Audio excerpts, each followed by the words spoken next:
EastEnders star Danny Dyer has revealed he has two secret sisters after his dad effed up.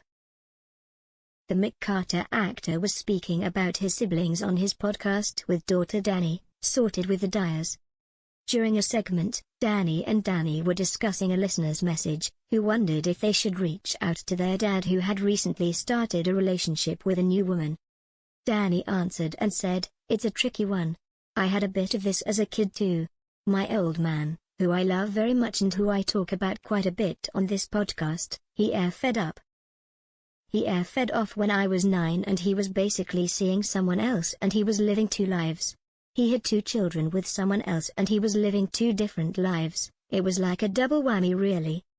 I found out that my dad was leaving at a very young age because my mum and dad weren't in love anymore. And I also found out that I had 2 other siblings along with that." Danny continued, explaining to the podcast listeners how the life-changing news caused him to grow up quickly. "Well, at the time I was very intrigued by it.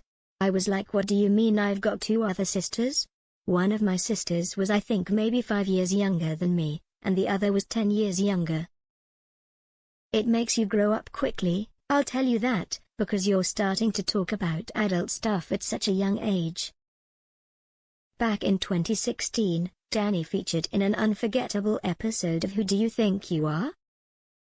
Delving into his family tree, Danny discovered he's a direct descendant of not 1, but 2 kings of England, in addition to a royal advisor and the important Reformation advocate, Thomas Cromwell.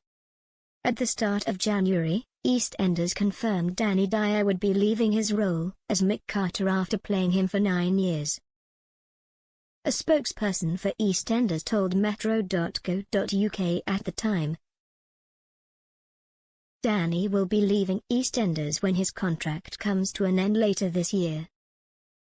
Danny has made Mick Carter an iconic character which we shall always be grateful for, however we won't be saying goodbye just yet as there's still quite some time, and plenty of explosive drama for Mick, to come before he departs Walford."